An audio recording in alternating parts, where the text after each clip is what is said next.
गीता 18 के श्लोक नंबर 62 में भगवान स्वयं कह रहे हैं कि अर्जुन उस परमेश्वर की शरण में जा जिसकी कृपा से परम शांति व शाश्वत स्थान अर्थात सतलोक को प्राप्त होगा। वो परमेश्वर कौन है, कहां है, कैसा है, जानने के लिए कृपया अवश्य सुनिए जगत गुरु तत्वदर्शी संत रामपाल जी महाराज के अमृत वचन। अब इन बातों को विचार करना। अब गीता जी के उस अध्याय को फिर देखिए, 15वें अध्याय के 16 और 17 श्लोक, जिसमें क्या बताया है कि 3 परमात्मा हैं, जिनमें से 2 तो वो है ब्रह्म और परब्रह्म। उनके अंदर ये देखिए, ये सारे ब्रह्मांडों का चित्र, 3 भगवान प्रमाणित हैं, एक ब्रह्म, परब्रह्म और पूर्ण ब्रह्म। ये तो क्षर पुरुष, ये अक्षर पुरुष और ये परम अक्षर पुरुष। ये 3 सतीथि प्रभुओं की है, भगवानों की। और ये क्षर पुरुष तो ज्योति निरंजन काल ब्रह्म है, और ये परब्रह्म ये अक्षर पुरुष है, और ये परम अक्षर पुरुष पूर्ण ब्रह्म ये परमात्मा कबीर साहब जो असंग ब्रह्मांड का स्वामी है। गीता जी के 15वें अध्याय के 16 और 17 श्लोक का सारांश है कि ये पृथ्वी वाले लोग कहलाते हैं, ये भी और ये भी। ये पृथ्वी वाला लोक है सारा, इसको 2 हिस्सों में डिवाइड कर दिया पृथ्वी लोक को।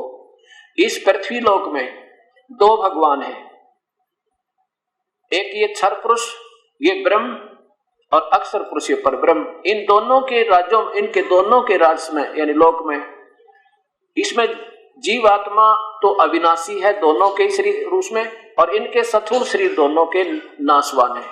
जीवात्मा रूप में तो ये अविनाशी हैं, और इनमें स्थूल शरीर या सूक्ष्म शरीर जितने भी हैं, चाहे वो लिंग शरीर है, चाहे ब्रह्मा विष्णु महेश बने, चाहे देव महादेव बने, इनके स्थूल शरीर तो नाशवान है और जीवात्मा दोनों में अविनाशी है। इसके लोगों से इसकी ज्यादा आयु है, इसलिए इसको भी कुछ अविनाशी का, जैसे एक तो मिट्टी का कप हो, चाय पीने का, चीनी का, वो तो गिरते टूट जा। क्षर पुरुष समझो ये काल, और काल के भगवान के इसके शरीर और ये देवता सारे, ये खुद भी इतना अस्थायी है। और अक्षर पुरुष जैसे स्टील का कप हो, इसकी तुलना में ये अविनाशी यानी स्थायी धातु लगती है, लेकिन वास्तव में अविनाशी ये भी नहीं है स्टील का। उसका भी विनाश होगा, उसको जंग लगेगा, समय से कितना लगो विनाश होगा, इसलिए इसको कुछ अविनाशी कह दिया अक्षर पुरुष इसलिए कहा। लेकिन कहा इन दोनों से उत्तम पुरुष तो वास्तव में इन दोनों से भी न्यारा है। उत्तम पुरुष है तो अन्य, और वही तीनों लोकों में प्रवेश कर सबका धारण पोषण करता वो अविनाशी परमेश्वर है। अब देखिएगा गीता जी के 15वें अध्याय का प्रथम श्लोक में लिखा कि ऊपर को जड़ वाला और नीचे को शाखा वाला, तीनों गुण रूपी शाखा, रजगुण ब्रह्मा, सदगुण विष्णु, तम गुण शिव जी शाखा वाला, ये उल्टा लटका संसार रूपी वृक्ष है। अब क्या बताते परमात्मा कबीर साहब अपने द्वारा रची सृष्टि को आप ही ठीक ठीक बताते हैं। क्या बताते हैं? अक्षर पुरुष एक पेड़ है, ये निरंजन हुआ की डारे, जमीन से बाहर जो दिखाई देता है वो पेड़ कहलाता है। परमात्मा कहते हैं ये अक्षर पुरुष, ये परब्रह्म तो तना समझो, और उसमें से निकली एक डार, ये ज्योति निरंजन क्षर पुरुष, ये ब्रह्म समझो, और उसके 3 पुत्र ब्रह्मा विष्णु महेश, ये टैनी समझो। और जड़ कौन है? ये पूर्ण ब्रह्म जड़ है। अक्षर पुरुष एक पेड़ है, निरंजन वा की डार, तीनों देवा शाखा है, ये पात्र रूप संसार, और पूर्ण ब्रह्म ये मूल है, ये जड़ है। अब कहां से खुराक चलती है इस पौधों को? सारी जड़ से चलेगी। यही तीनों लोकों में प्रवेश करके सबका धारण पोषण करता। कोई भी अड़ा हुआ काम है ये परमात्मा करेगा और कोई नहीं कर सकता। सीधी सी बात इति सिद्धम। आप देखिए गीता जी के 15वें अध्याय का और ये 16 और 17 श्लोक।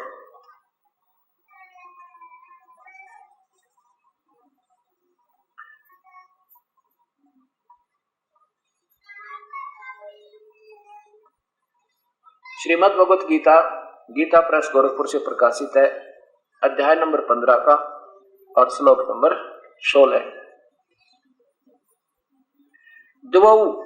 दो इमौ पुरुषौ लोके, इस काल इस पृथ्वी वाले लोक में ये 2 भगवान हैं। कौन से में? सरपुरुष और परब्रह्म और परब्रह्म के लोक में ये 2 भगवान हैं। पुरुषौ माने ये 2 भगवान, सरपुरुष और अक्षर पुरुष। सरपुरुष ये नाशवान ब्रह्म है, अक्षर पुरुष अविनाशी कहा ये परब्रह्म है। और इसी प्रकार दो स्थिति प्राणियों की है। ये सब प्राणियों के जो शरीर है ये तो नाशवान है और ये जीवात्मा को अविनाशी कहा जाता है। और फिर बताया वास्तव में अविनाशी परमात्मा इन दोनों भगवानों से कोई और है। इस संसार में नाशवान और अविनाशी भी ये दो प्रकार के भगवान हैं, या भगवान लिखना था, प्रभु लिखना था, प्रभु हैं। और सब इसी प्रकार संपूर्ण प्राणियों यानी जीवों के शरीर तो सत्वर शरीर तो नाशवान है और जीवात्मा को अविनाशी, इन दोनों में ऐसा ही है। लेकिन वो तीसरे परमात्मा के वहां जाने के बाद जीवात्मा का वो शरीर भी अविनाशी और वो खुद भी अविनाशी, कभी जन्म मृत्यु नहीं होती। अब क्या बताया कि उत्तम पुरुष तो अन्य, उत्तम भगवान तो कोई और ही है इन दोनों से न्यारा, और वही तीनों लोकों में प्रवेश करके सबकी काम सारे सबके प्रवेश करके सबका धारण पोषण करता है। अविनाशी परमेश्वर परमात्मा इस प्रकार कहा गया है। अब क्या देखिए, स्पष्ट हो गया कि ये पूर्ण परमात्मा ही सबके काम करता है, चाहे श्री राम हो और चाहे श्री कृष्ण हो। और जब तक ये इससे संपर्क में नहीं आते तब तक तो ये इनके वही कर्म आधार को पूरा करता है। जैसे रावण भी नहीं मर पा रहा था, इस परमात्मा ने जाकर रावण का कल्याण किया।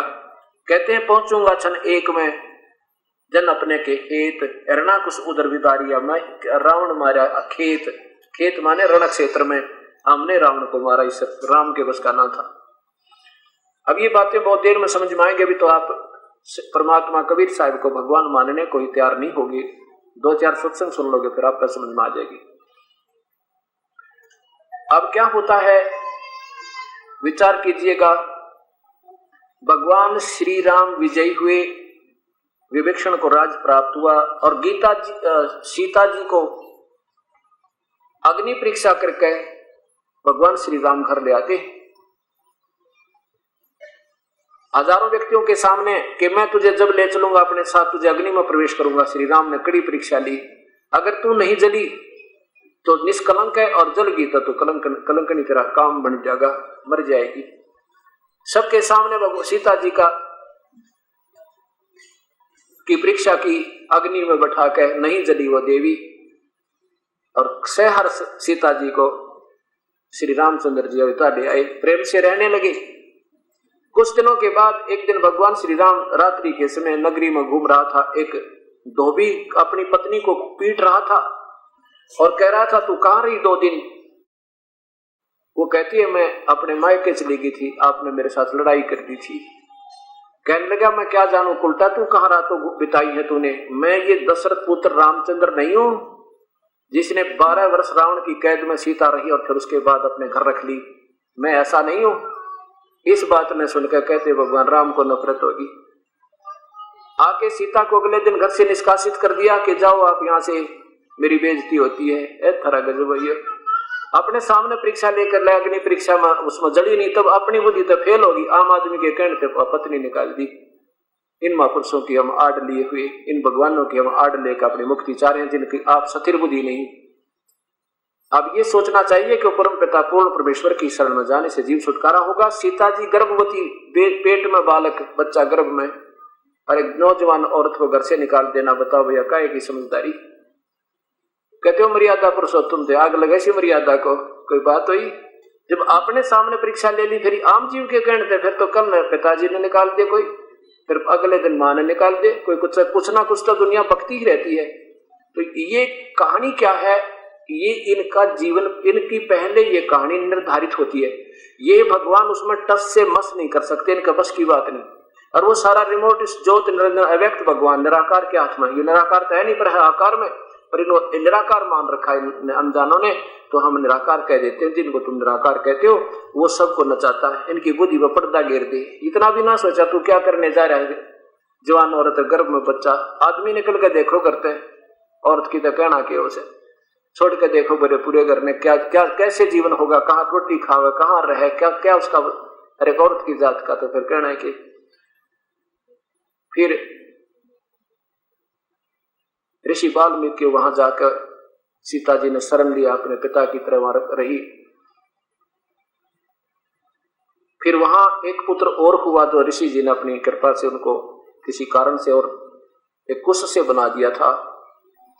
तो 2 पुत्र लव और कुश नाम के एक दिन जब जवान हुए वो बच्चे और रामचंद्र जी ने घोड़ा छोड़ दिया अपनी परीक्षण करने के लिए, चक्रवर्ती राजा बनने के लिए। लव और कुछ ने वो घोड़ा पकड़ दिया और छक्के छुड़ा दिए उस रामचंद्र जी के। और सीता जी ने दर्शन नहीं दिए कि ऐसे व्यक्ति की मैं दर्शन नहीं करती जिसने इतना भी रहम नहीं करा मेरे ऊपर, एक गर्भवती को घर पे निकाल दिया। तो कहते जमीन में समा गई वह सीता और भगवान राम वापस आके और सरयू नदी में छलांग लाकर मृत्यु को प्राप्त हुए, आत्महत्या करी। अब इन बातों को ध्यानपूर्वक सोचना होगा हमने। हम किसी के द्वेषी नहीं, ना किसी को बड़ा छोटा बताते, जो की तो कथा सुना दी। अब विचार करना आपका फर्ज बने। जिन भगवानों की मार्ड ले रखी है वो आप सुखी नहीं, सारा जीवन दुख में उनका एक सुख का सांस नहीं उनको प्राप्त हुआ। और हम उनकी भक्ति करके परमात्मा कबीर साहब कहते हैं तुम कहां सुख पाओगे नादानो, कुछ तो आंख खोलो। इस प्रकार परमात्मा ये त्रेता युग में आए और अपनी सतकथा और बहुत से जीवों का उद्धार किया। अब यही परमेश्वर द्वापर युग में आए थे। उसमें एक करुणा में नाम था इन परमेश्वर का द्वापर युग में, और एक सुदर्शन सुपच नाम के, सुदर्शन नाम था उस पुण्य आत्मा का। और सुपच इसलिए कहते हैं जैसे आजकल हरिजन कह देते हैं,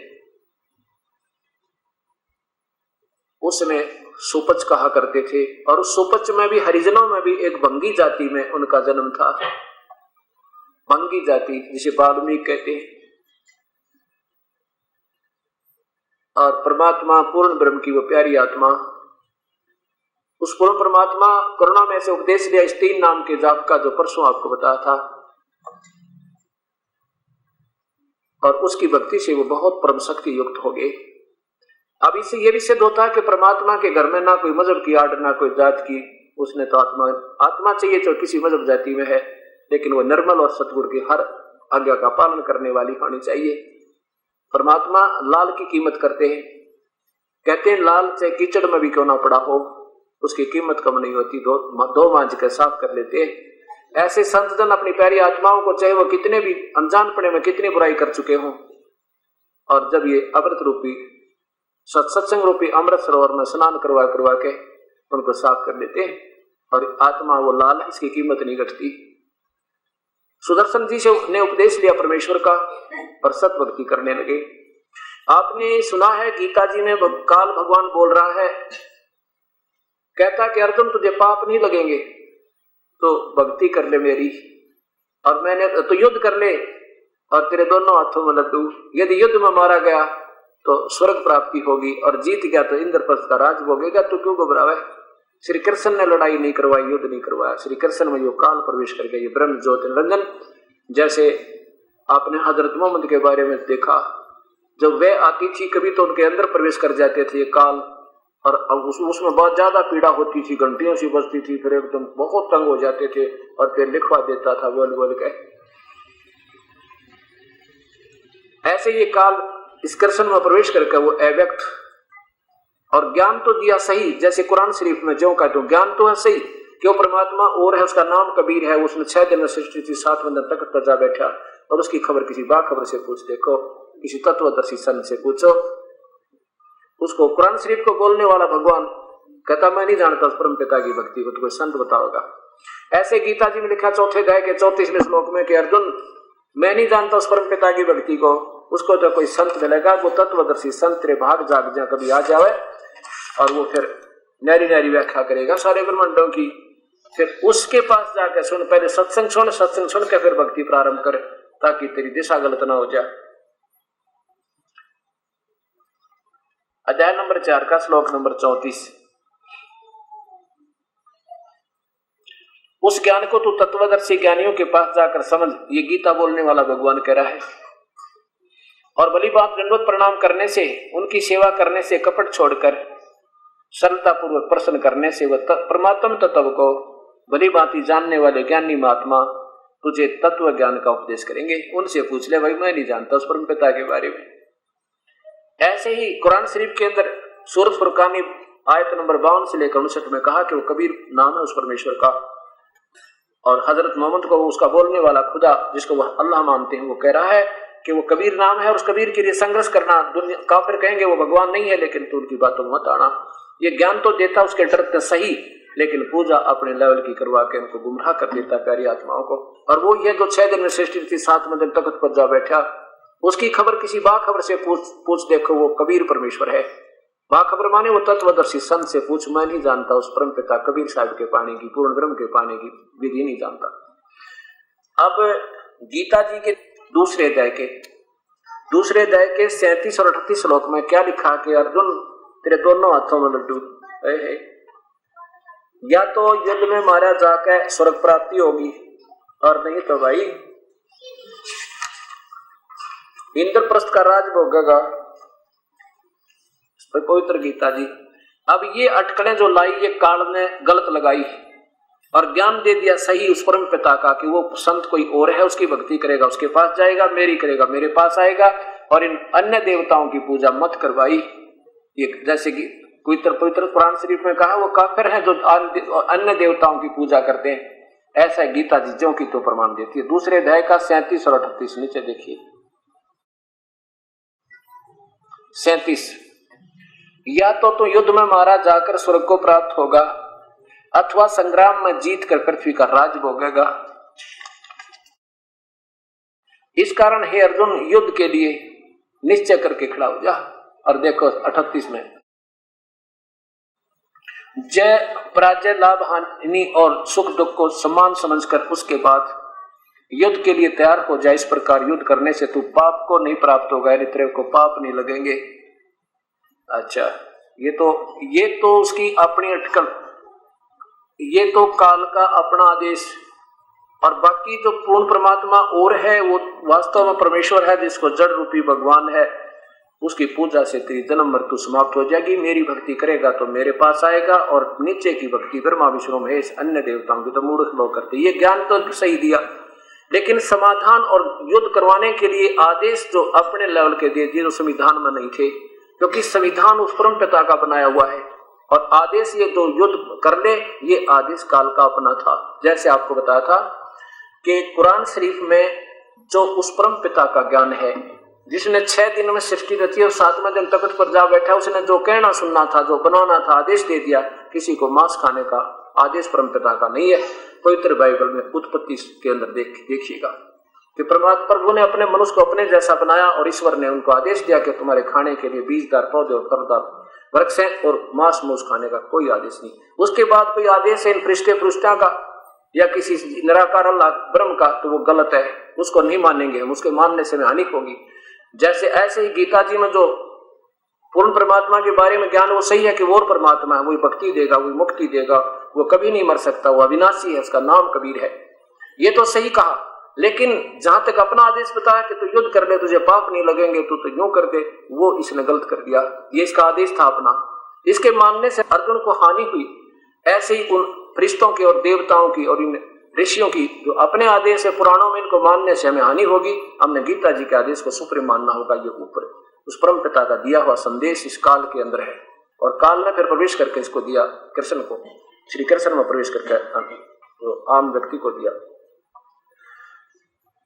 जैसे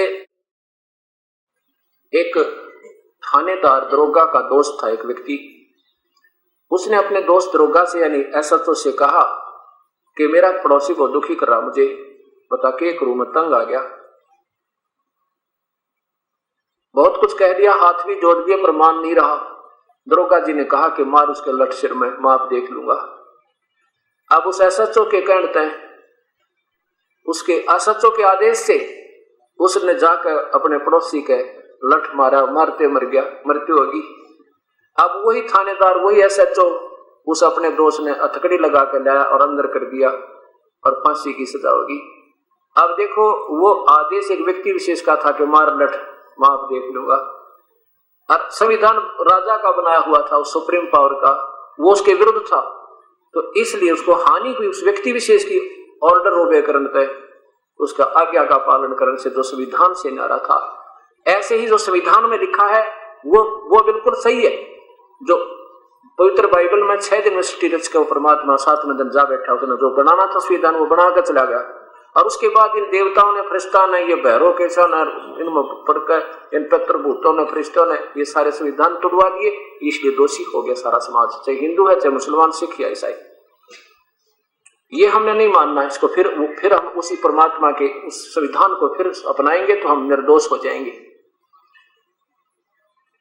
तो कहने का भाव है दास का कि यहां पर कहा कि अर्जुन तेरे दोनों हाथों में लड्डू, तो युद्ध कर ले, मैं आप देख लूंगा, मन तो मार रखे, तो निमित निमित है, तो चिंता ना करे। अब रावण नहीं माना ना अर्जुन, इस काल ने जो श्री कृष्ण में बोल रहा था, डरा के, धमका के, ऐसी बुरी भयानक शक्ल दिखा के अपना वो काम उल्लू सीधा करवा दिया। 1 करोड़ों व्यक्तियों का अनर्थ वो युद्ध करवा दिया। और डरते श्री कृष्ण जैसे हजरत मोहम्मद को फरिश्ता ने डरा दिया, वो डरता बेचारा फिर उनकी बातों को मानने लग गया। ऐसे ही अर्जुन उस काल के डरते से भयंकर रूप देखकर 11वें अध्याय के 10 और 11 श्लोक में, अर्जुन देख ले मैं काल हूं, सब न खाऊंगा। अब अपना रूप दिखा के अर्जुन जैसे योद्धा को भयभीत कर दिया, उसका कालजा धड़के और डर के हाथ जोड़ दी, कहने लगे भगवान जो तुम कहोगे ऐसे कर दूंगा। अब क्या हुआ कि युद्ध में पांडव विजयी हुए, कौरवों की हार होगी, विनाश को प्राप्त हुए, युधिष्ठिर को राजगद्दी पर बैठा दिया। भगवान श्री कृष्ण द्वारका चले गए। कुछ दिनों के बाद युधिष्ठिर को भयंकर स्वप्न आने लगे, और ऐसे भयंकर स्वप्न जैसे करोड़ों बहन अपनी चूड़ियां फोड़ रही हैं, अपनी मांग को साफ कर रही हैं, हाहाकार मचा कर रो रही हैं और कह रही हूं कि राक्षस राजा तुझे क्या मिल गया, हमारे पतियों का खून पी के एक भाई बंटवारे की लड़ाई पर विनाश करवा दिया तुमने। मानो करोड़ों बच्चे अपनी माँ से चिपट चिपट कर, लिपट लिपट कर रो रहे हैं, माँ हमारा पापा कहाँ है, हमारा पिताजी कहाँ है।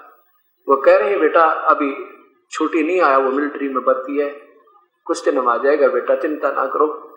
आप फिर एकांत स्थान पर जाकर रो रो कर टक्कर मार रही है। और उधर से जैसे सिर कटे हुए और धड़ ऐसे हमारे घर में घुस रहे हो, ऐसे युधिष्ठिर को दिखाई दे रहे स्वप्न में। भयभीत होकर बैठ जाता है, आंखें फाड़ फाड़ कर देखता है चारों तरफ, ऊपर को बाहर को। तीसरा दिन हो गया जब द्रौपदी ने पूछा कि आपको क्या चिंता है, आप बताते क्यों नहीं। कहता सो जाओ, कोई चिंता नहीं है, क्योंकि वो महान आत्मा थी, अपने दुख को आप ही झेलना चाहते थे कि दूसरों को भी क्यों बताया, इनकी भी आत्मा दुख पाएगी। चौथे दिन द्रौपदी ने पांडवों से बता दिया, वो दूसरे पांडवों से, अर्जुन आदि से, कि आपके भैया पर कोई आपत्ति है और ये बताना नहीं चाहते। अगर ऐसे ही करते रहे, ना खाना खा रहे हैं ना रात को सो रहे, ये तो चंद दिनों के मेहमान, इनकी मृत्यु हो जाएगी। चारों पांडवों ने, भीम, अर्जुन आदि ने जाकर कहा भैया क्या बात है, आप हमें क्यों नहीं बताते, कोई ऐसा संकट है तो हमें बताइए, कोई राजकाज में दिक्कत, हम आपके साथ हैं। तभी दुष्ट ने सारी कहानी बताई कि ऐसे ऐसे मेरे साथ ये स्वप्न दिखाई देते हैं। अब भगवान श्री कृष्ण पांडवों के और यादवों के गुरु थे, धार्मिक गुरु।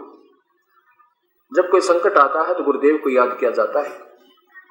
पांचों के पांचों पांडव रथ लेकर के कहां पहुंचे, द्वारका में।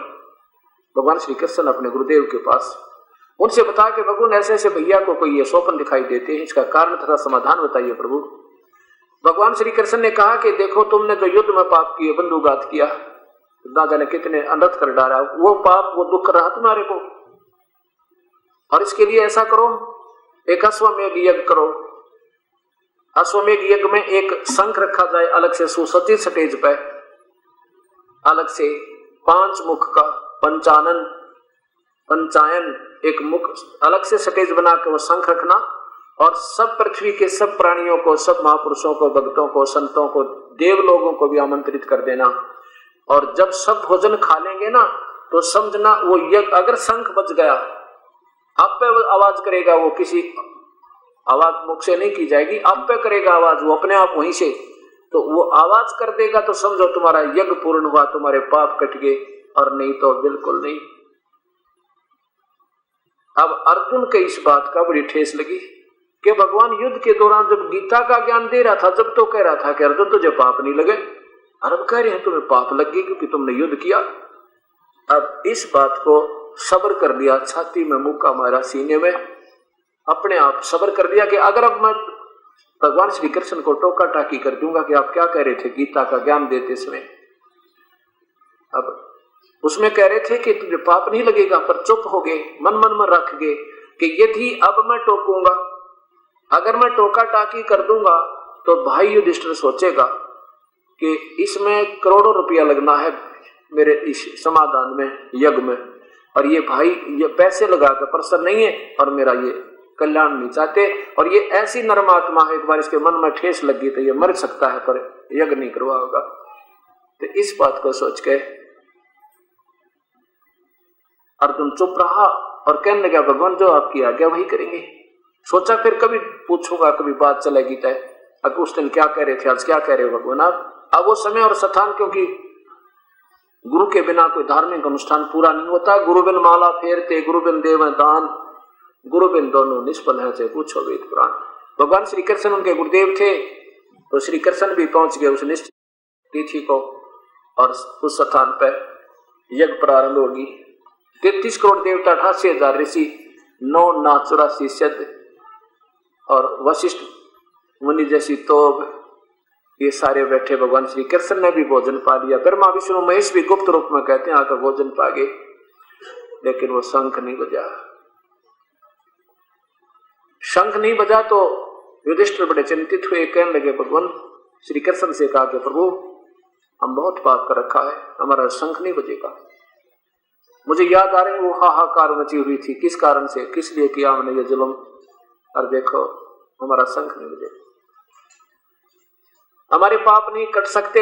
श्री कृष्ण जी ने कहा कि इस शंख को बजाने वाला अभी इस सभा में आया ही नहीं है।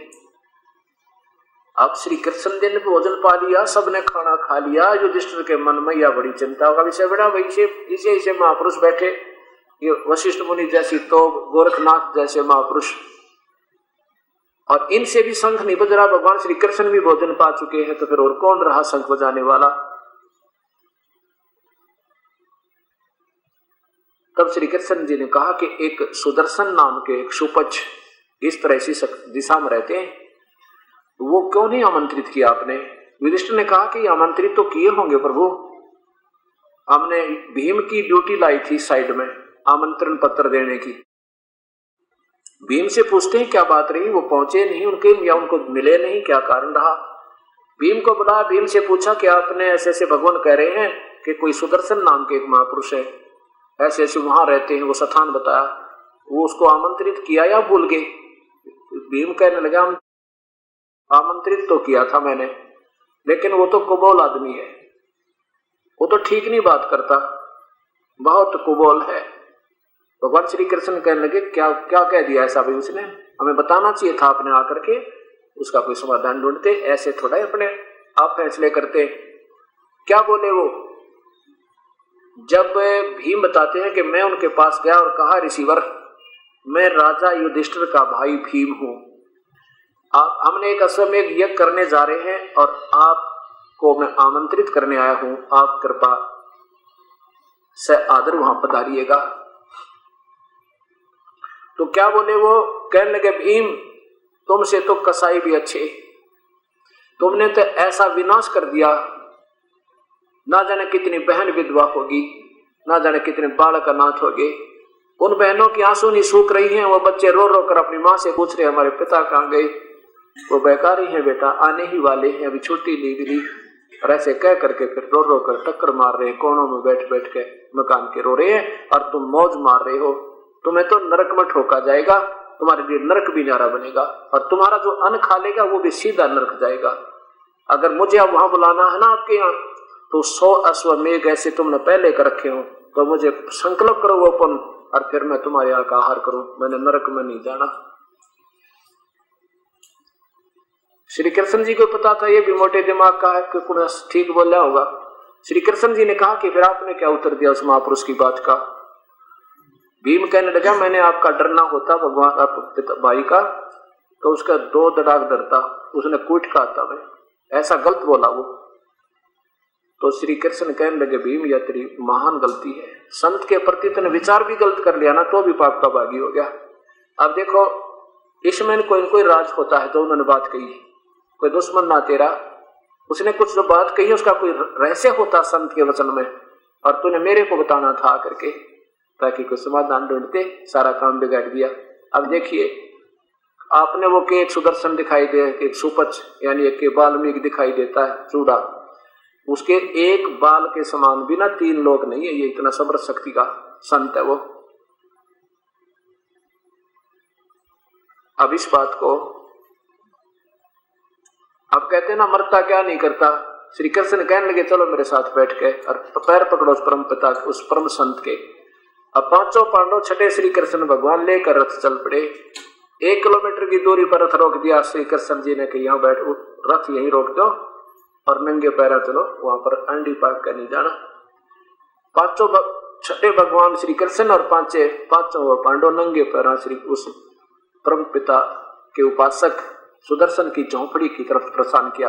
उससे पहले सुदर्शन जी ने क्या सोचा कि इनका काम तो ये बना नहीं, क्योंकि पाप बना कर रखा, इनका संग तो बजना नहीं, ये फिर सिर में दर्द करेंगे, आओगे मेरे पास, अब चलिए हमारी यज्ञ में। ये सोचकर सुदर्शन जी उस परम पिता कबीर साहब की प्रेरणा थे और उस कुटिया ने छोड़कर चला गया। 15-20 दिन का टूर प्रोग्राम बनाकर के बाहर घूमे आते, इतने दिन का हुआ लेगा कार्य सारा।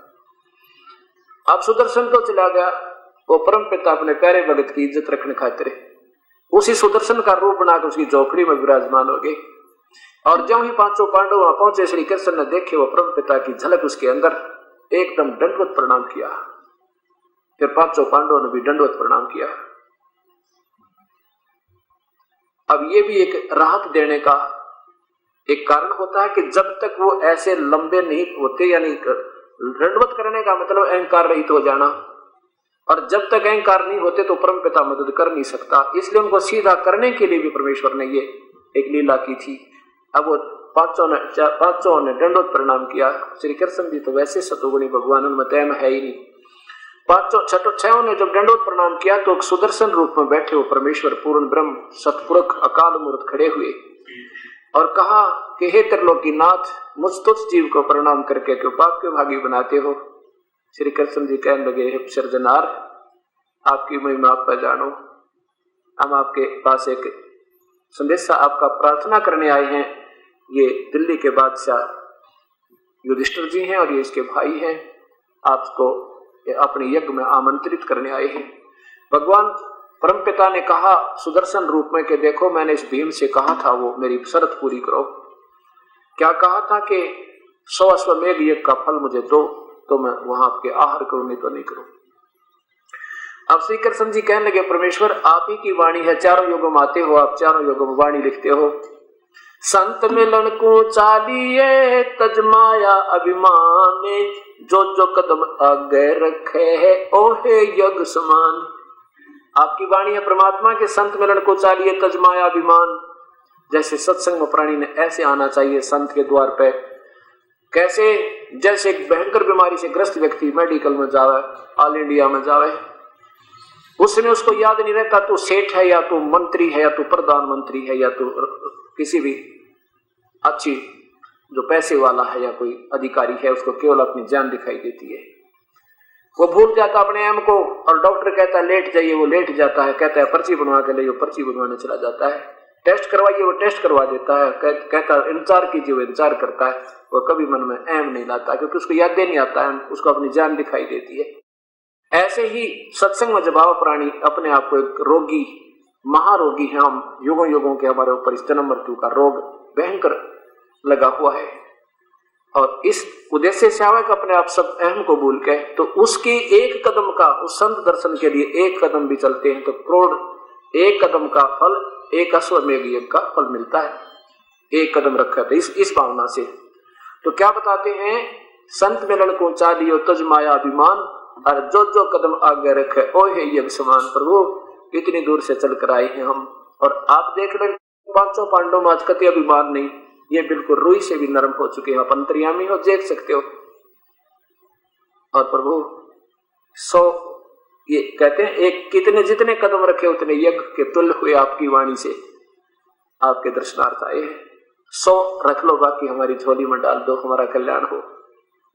कहते हैं साधु भूखा भाव का धन का भूखा ना, सीधे करने चाहते और किसके ये वह संकल्प लेते मालिक, वो तो उनको सीधा विनम्र करना चाहते ताकि इनको मैं लाभ देने योग्य बन जाऊं। जब तक अकड़ रहा है प्राणी में परमात्मा निकट नहीं आता। अब 5 हाथ जोड़े नीचे गर्दन करे खड़े, तब परमेश्वर ने कहा चलो बैठा के रथ में परमेश्वर को और यज्ञ मंडप में पहुंचे श्री कृष्ण। अब क्या हुआ, जब यज्ञ मंडप में हुआ वो बैठे कोई करोड़ व्यक्ति, जब देखा ना कैसा एक जैसे जंगल में रहने वाला एक गरीब व्यक्ति होता है, उसकी वेशभूषा परमेश्वर की ऐसी थी, सुपथ के रूप में, सुदर्शन के रूप में। कैसी थी, टूटे से जूते और मैले कुचेले कपड़े, दाढ़ी जैसे 1 महीना हो गया दाढ़ी बनाए, ऐसी दाढ़ी बड़ी और ऐसे ही बाल बिखरे हुए, छोटे छोटे घुंघर वाले बाल, और ऐसा जैसे जंगली व्यक्ति होता, इस वेशभूषा में परमेश्वर ने सभा में प्रवेश किया। सभी ने, उन महापुरुषों ने जो ऋषि और महर्षि खड़े थे, ऐसे अक्ष मुख करके, मुख पर पल्ला करके हंस रहे हैं कि ये क्या लाए ढूंढ के, इससे इनका यज्ञ पूर्ण होगा क्या? क्या कहते हैं वो, अपनी अपनी अपनी गलती कोई नहीं मानता, नहीं कह रहे हैं वो सारे ऋषि और महर्षि बैठे, कहते हैं हम क्या करें, इनके पाप ही ज्यादा हैं, कैसे शंख बजाए, इन्हें तो नाश विनाश कर रखा, दुनिया की हत्या कर रखी है। कहते नाचा ना जावे कांगन टेढ़ा, वो है करे ऐसी बात। अब श्री कृष्ण ने अपने हाथों आसन रचा उस परम पिता का, और द्रौपदी से कहा बहन बढ़िया भोजन बना दे, इस संत के आहार करने से तुम्हारा शंख बजेगा, ये यज्ञ पूर्ण होगा। अब द्रौपदी ने बड़े प्यार से भोजन तैयार किया। देखो वैसे तो कोई अतिथि आ जाए किसी के घर में, इन बहन बेटियों का एक विशेष उद्देश्य होता है कि आम प्रतिदिन के बनने वाले भोजन से विशेष भोजन उस दिन बनाया जाता है, ताकि ये खाने वाला बाहर जाकर न्यू ना कह दे ऐसी लड़की थी, उसने खाना भी ना बनाना, नमक था ना मेरे, ताकि मेरी बेइज्जती ना कर दे। और वैसे ये एक औपचारिकता होती भी है आम व्यक्ति के लिए। तो द्रौपदी ने इस उद्देश्य से भी कि कहीं अब ऐसा भोजन बना दूंगी, ये जंगल में घास फूस खाने वाला व्यक्ति उंगली चाटता रह जाएगा और 100 जगह गुण गाओगा। द्रौपदी ने भोजन बड़ा आहार बड़ा अच्छा कराया।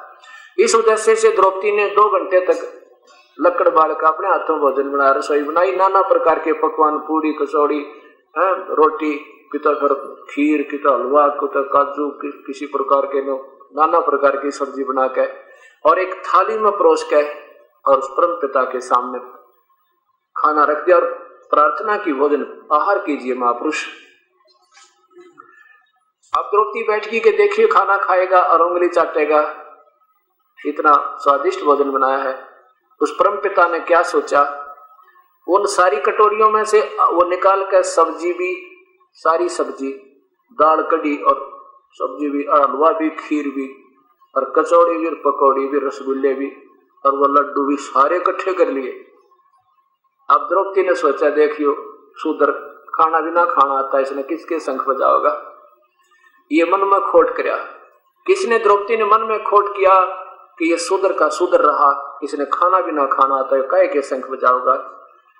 अब जो ही उस महापुरुष ने उस भोजन को जो इकट्ठा किया था ऐसे ग्रास किया, वो शंख ने आवाज की, 5 बार में वो सारा आहार कर गए, वो जितना खाना था थाली में डाला था 5 ग्रास में वो सारा खा लिया। 5 ही बार वो शंख बजा जो अपने आप रखाया। युधिष्ठिर बड़ा प्रसन्न हुआ, प्रभु आनंद हो गए, ये तो बड़े महापुरुष लाए ढूंढ के, ओहो शंख बज गया, शंख यज्ञ पूर्ण होगी। श्री कृष्ण जी ने कहा ना भाई अभी पूर्ण नहीं हुई, ये शंख तो इतना जोर से बजेगा कि स्वर्ग तक इसकी आवाज जाएगी, इतनी प्यारी प्यारी सारी पृथ्वी पे कण कण में इसकी आवाज सुनाई देगी, तब ये यज्ञ पूर्ण होगी, ऐसे नहीं। अब मत्थे में हाथ रख गए और बैठ गया युधिष्ठिर, प्रभु अब कौन रह गया जिससे शंख बजेगा। युधिष्ठिर ने कहा कि भगवान श्री कृष्ण ने कहा युधिष्ठिर अब कोई नहीं रहा भाई, इस महापुरुष के बाल के समान भी 3 लोक नहीं है, इतनी परम शक्ति युक्त है, ये के वाल्मीकि नजर आवे है आपको। अपने घर में खोट है उसको ढूंढते हैं, कहां कमजोरी है या गाड़ी क्यों नहीं स्टार्ट हुई। द्रौपदी को बुलाया, भगवान श्री कृष्ण ने पूछा द्रौपदी सच्ची बात बताना, जब इस महापुरुष ने आहार किया तेरे मन में क्या आया था, सच्ची बताना। द्रौपदी कहने लगी भगवान क्या बताऊं, मैंने 2 घंटे तो आंख फुटवाई धूमे में और इतना बढ़िया नाना प्रकार का भोजन बना, ये सोच करके ये महापुरुष खावेगा, उंगली चाटता रह जाएगा, सब 6 जगह मेरे गुण गावेगा। और जब इसने सारी कड़ी बिगाड़ दी, सारा इकट्ठा कर लिया, खिचड़ी बना दी, तो मेरे मन में खोट आ गया। मैंने ये सोचा ये रहा शूद्र का शूद्र, इसने खाना भी ना खाना था, कितके कहाँ के शंख बजेगा, कहाँ की यज्ञ पूर्ण करेगा ये। श्री कृष्ण कहने लगे द्रौपदी तेरी महान गलती है यार, आपने भोजन खिला दिया, ऐसा नहीं किया, अपने घर में 2 रोटी सब खाते हैं और ये परम पिता है, ये पूर्ण परमात्मा, समझो इसमें वो शक्ति है।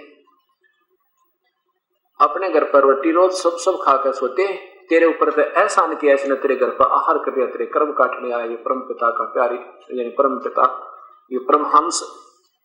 द्रौपदी तूने जुल्म कर दिया, इसके पैर धोकर पी दे, तेरे भी मन में पाप आ गया, इसके पैर धोकर पी, जब तेरा शंख बजा तुम्हारे पाप कटे, इधर बात बिगड़ गई सारी।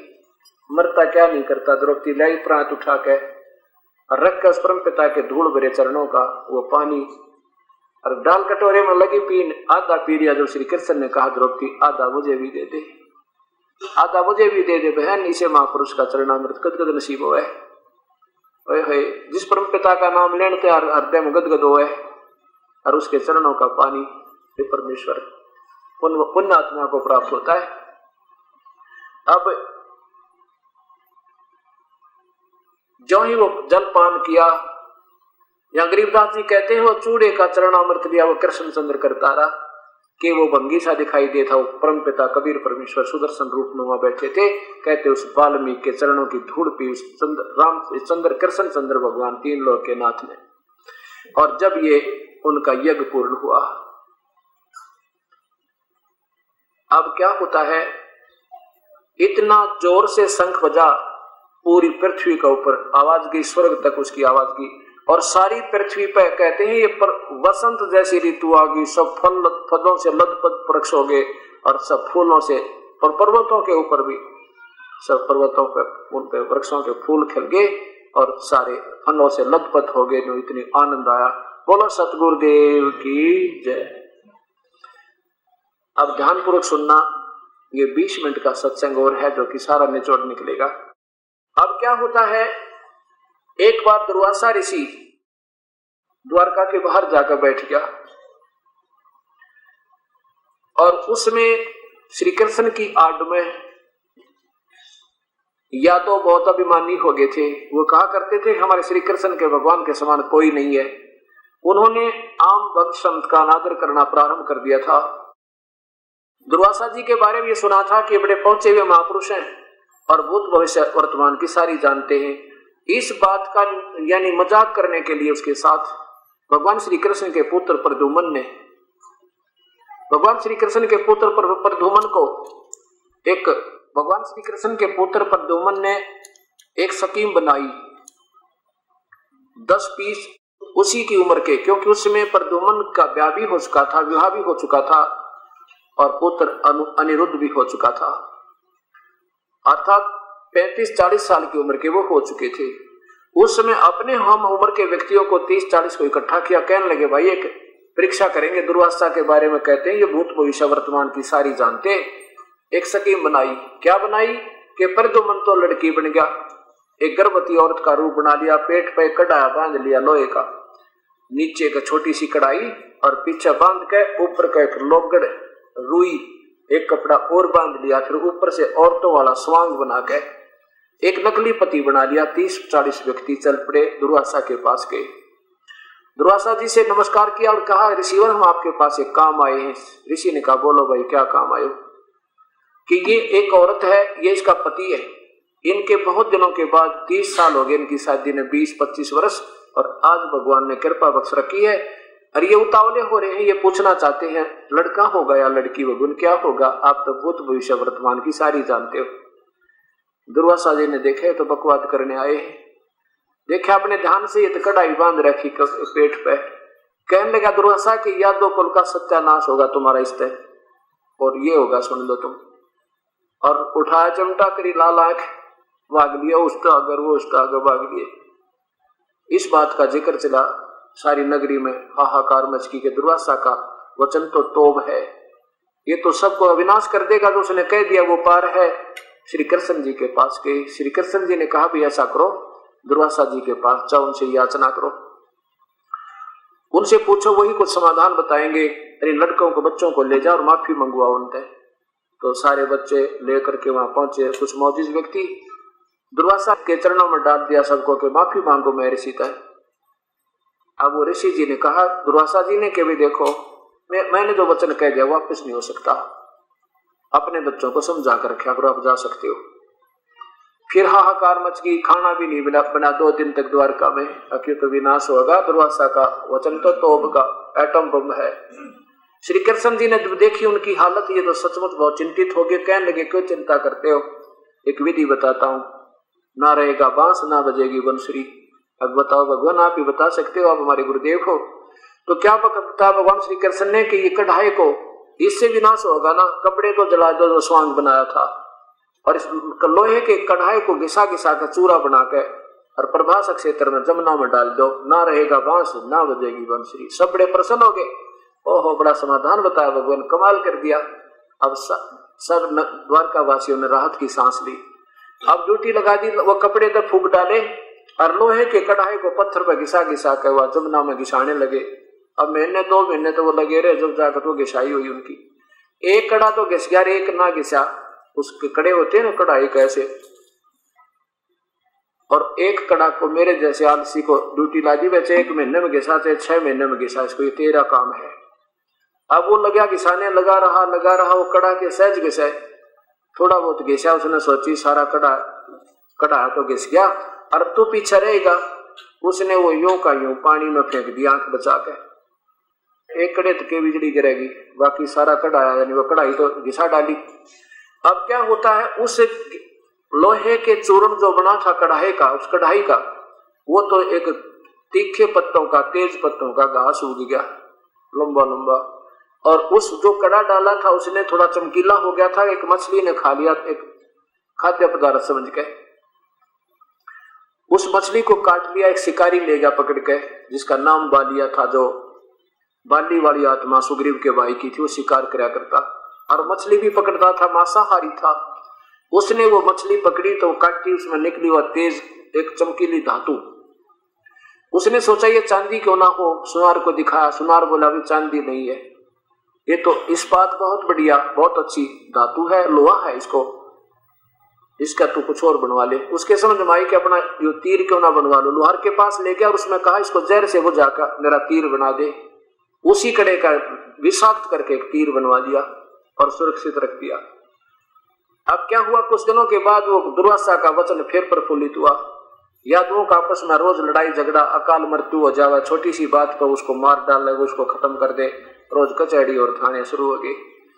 अब जब ऐसे कोई नगरी में पाप घटना घटती है, उस समय समझदार लोग कहते हैं हमारा कोई नगरी का पाप उदय होगा। समाधान के लिए संतों के पास, गुरुओं के पास जाके श्री कृष्ण से कहा कि भगवान ना जाने यहाँ क्या हो गया आपकी नगरी में, एक दूसरा को किसी की बात सुनकर राजी नहीं, थोड़ी सी बात कहते मृत्यु, एक दूसरे को मार डालते, हाहाकार मची हुई है, अकाल मृत्यु हो रही है, क्या कारण है प्रभु? श्री कृष्ण ने कहा भी तुम्हारे ऊपर दुर्वासा का वो श्राप है ना, वो प्रभावित हो गया और इस कारण के सारी कहानी बिगड़ गई। तो सभी ने कहा प्रभु कोई समाधान भी आप ही बताओगे। श्री कृष्ण जी ने कहा कि जाओ जमुना में स्नान करे आना सभी नर यादव जाके, और तुम्हारे पाप कट जाएंगे।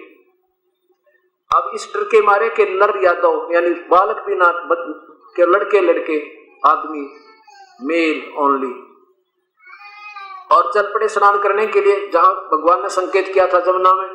और छोटे नवजात शिशु जो 1 दिन का पैदा लड़का था उसको भी लेकर चल पड़े, कहीं पर श्राप ना रह जाए।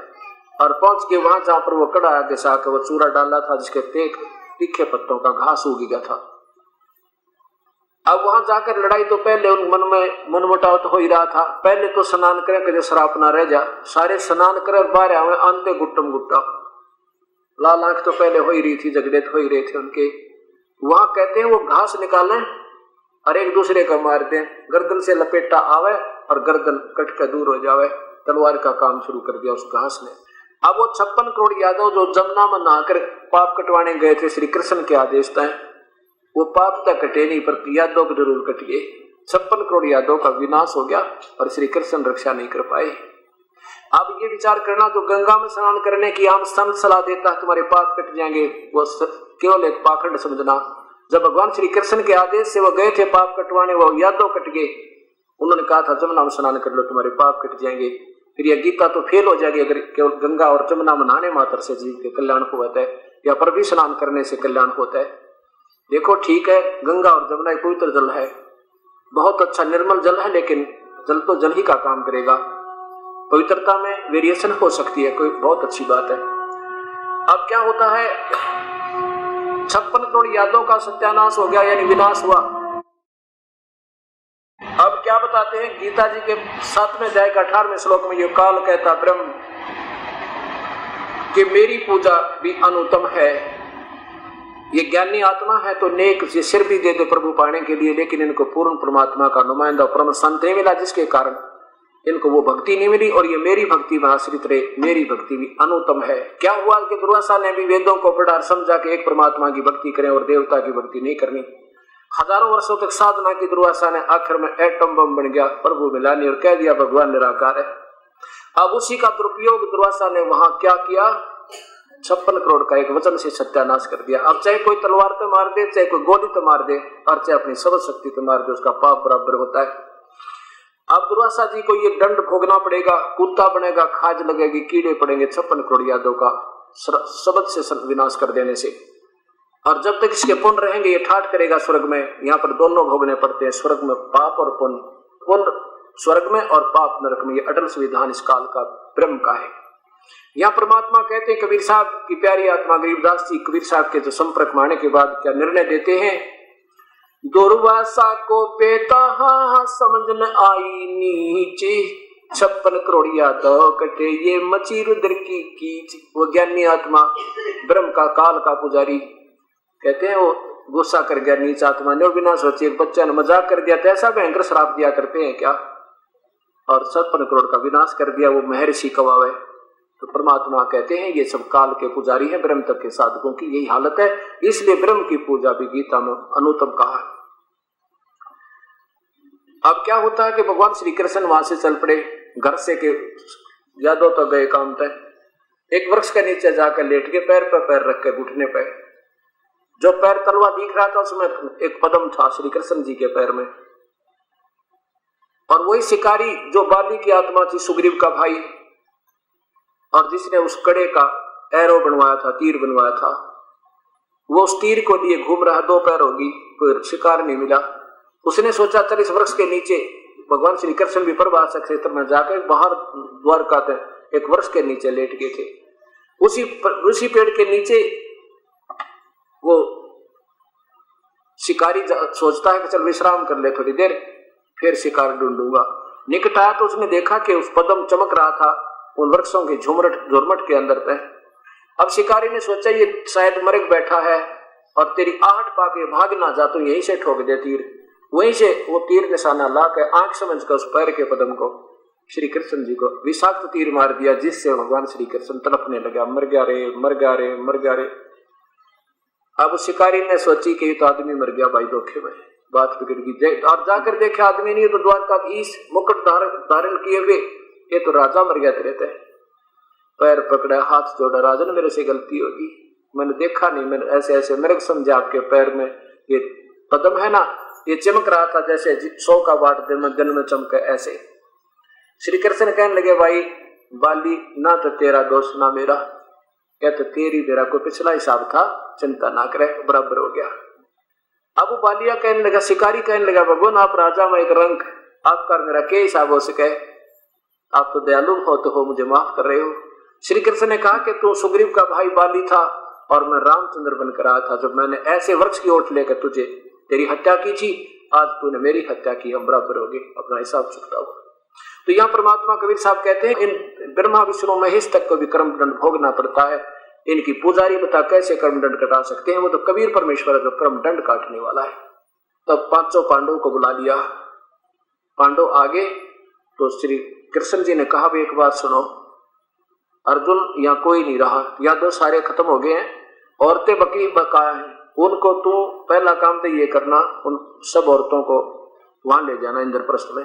यहाँ ये आसपास के लोग बड़े बदमाश हैं, भील ब्याल, और ये भाई इनकी बेइज्जती करेंगे।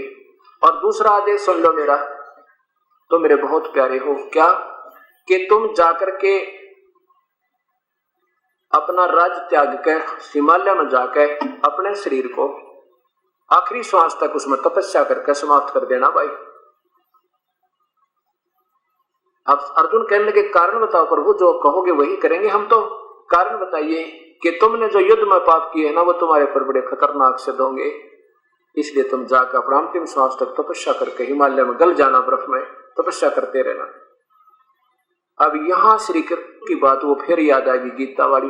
भगवान आपने क्या कहा था भगवान मैं एक बात पूछूं आपसे, वैसे तो आप ऐसी स्थिति में हो कि हमने ये बात करनी शोभा नहीं देती, लेकिन प्रभु अगर मैं ये प्रश्न आज आपका अपनी शंका का समाधान नहीं करवाऊंगा तो शंका रूपी कांटा मुझे मरने भी नहीं देगा।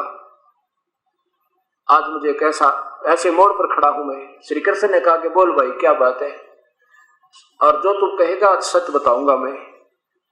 अर्जुन ने कहा कि भगवान आपने क्या कहा था जब गीता का उपदेश दे रहे थे, 2-4 बात तो मेरे याद रह रही है। क्या कि अर्जुन तेरे दोनों हाथों में लड्डू, यदि युद्ध में मर गया तो तू स्वर्ग को प्राप्त होगा और विजयी हुआ तो इंद्रप्रस्थ का राज भोगेगा। हे भगवान आज तो हमारे हाथ में एक भी लड्डू नहीं, अब ना तो हम युद्ध में मरा में ताकि स्वर्ग प्राप्ति होती, और ना ही अब आपका वो राज प्राप्त किया युद्ध दुनिया अनर्थ करके, अब कह रहे हो इसको त्याग कर चले जाओ, ना राज रहा और ना स्वर्ग मिला। भगवान यह क्या कहानी है? तब युधिष्ठिर कहने लगा अर्जुन भाई इस समय में भगवान से ये बात करना तेरा देता। श्री कृष्ण कहने लगे भाई बात इसने करने दो, इसने सही बात की है। अर्जुन भाई यह ना तेरे बस की बात है ना मेरे बस की बात भाई, ये तो ना जाने के प्रबल शक्ति है जो हम सबको नचा रहा है भाई। जो मेरे से कही गई भाई बात कुछ भी कहा, पर इस बात में तुम जरूर ओबे करना मेरे। आज मैं अपनी होश में बोल रहा हूं क्योंकि भगवान श्री कृष्ण चाहते थे पाप तो इनको भोगने पड़ेंगे, इसके साथ साथ तप करने से कुछ तप का फल मिल जाएगा बस, और पाप तो किसे कटने थे। कहने लगा भाई मैं तुम्हारे इतना कह रहा हूं, और भाई ये तो करवाने वाली कोई प्रबल शक्ति है, ना तेरे बस की ना मेरे बस की अर्जुन, और ये जो हो गया सो हो गया भाई, तुम यो काम जरूर कर लेना। अब अर्जुन इस बात को समझ गया तो बात भाई बिगड़ गई सारी। अब क्या होता है कि श्री कृष्ण प्राण त्याग जाते और युधिष्ठिर, नकुल और सहदेव और भीम ये सारे चले जाते हैं रथ लेकर, अकेले अर्जुन को छोड़ जाते हैं एक रथ समेत, और 16,000 श्री कृष्ण की रानियों को लेकर अर्जुन चल पड़ता है। और 8 रानियां थी भगवान श्री कृष्ण की जो ब्याही थी, उन 8 की 8 आत्महत्या कर ली भगवान श्री कृष्ण के वियोग में, और 16,000 को श्री कृष्ण अर्जुन लेकर चल पड़ा। रस्ते में भीलों ने पीटा, और वही गांडीव धनुष उसके पास था जिसे युद्ध करा करता, दुनिया मार डाली थी, वो हथियार चला नहीं उसने। अब उन औरतों के गहने भी लूट ले गए वो भील जंगली लोग, और कुछ उन औरतों को भी ले गए। अब अर्जुन खड़ा खड़ा रो रहा है कि मैं वही अर्जुन, जब ये वही धनुष है जिसको मैं उठा करके मारा करता, एक मारता था 20 मरा करते। कहता ये अर्जुन, ये कृष्ण जो बड़ा छलिया था, बड़ा इसने हमें धोखा दिया। जब युद्ध करवाना था महाभारत का, जब तो मुझे इसने शक्ति दे दी, एक मारू था 20 मरे थे इसी हथियार तय धनुष तय, राज्य मेरे से चल नहीं रहा, खड़ा खड़ा पिट रहा हूं। ये कृष्ण बड़ा धोखा किया, इसने हमने इनकी बात को नहीं मानना चाहिए था। अब उस समय परमात्मा कहते हैं नादानो, ना तो कृष्ण छलिया था और ना कृष्ण जी धोखा देना चाहते थे। ये तो सबका रिमोट उस ज्योत निरंजन अव्यक्त, जिसको तुम अव्यक्त कहते हो, उस काल में 21 में ब्रह्मांड में बैठा है ये काल, ये सबको नचा रहा है और यही सब झूठ बुलवा रहा है और यही सबके साथ धोखा करा। जब तक तुम परम पिता की शरण में नहीं जाओगे तुम्हारा ये नाच समाप्त नहीं हो सकता। अब कहने का भाव यह है कि फिर 5 पांडव राजा परीक्षित को अपने पौत्र को राज्य देकर के हिमालय में जाकर गल गए। अब देखिएगा फिर अध्याय नंबर 2 का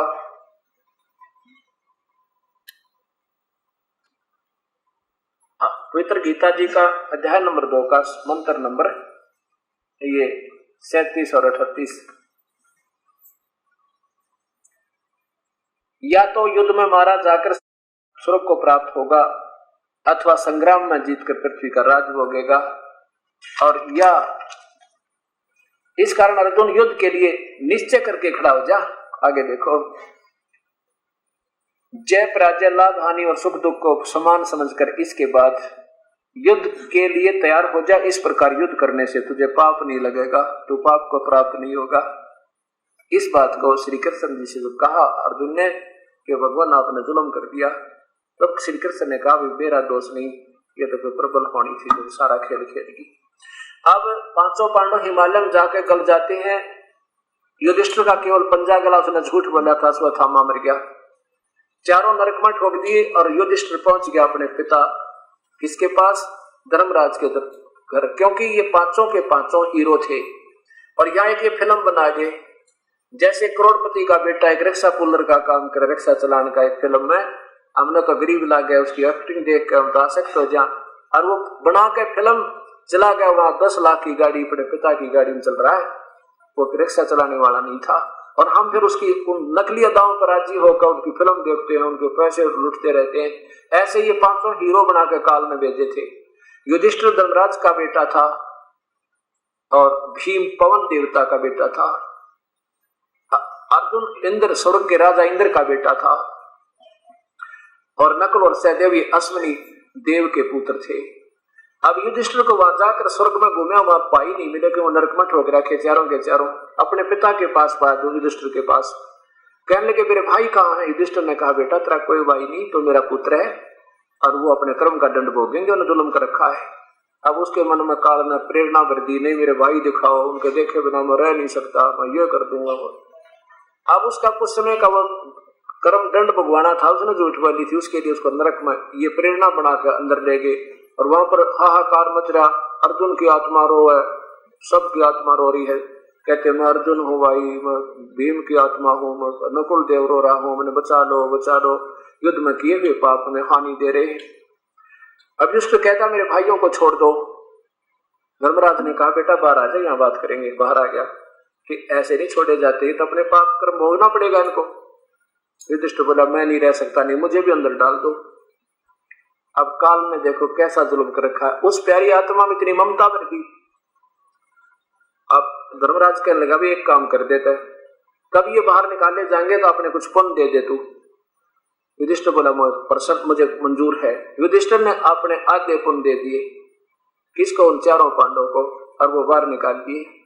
अब जब तक युधिष्ठिर के संकल्प किए हुए पुण्य उनके पास रहेंगे तो वो स्वर्ग में रहेंगे, और जब ये पुण्य समाप्त हो जाएंगे चारों पांडव फिर उस क्रम दंडाधार पर फिर नरक ठोके जाएंगे।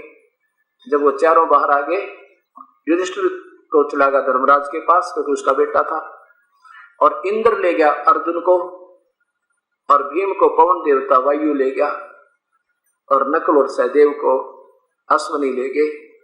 ऐसे फिर ये अपने अपने वहां पर चले गए। और हम पीछे एक फिल्म बना गए महाभारत, हम बोली आत्माएं महाभारत ने पढ़ पढ़ कर बता अपना सारा जीवन खो दिया, बता ऐसे क्या कल्याण होगा। ये काल का जाल है और कबीर साहब बिना ये पाप कर्म जीव के कट नहीं सकते।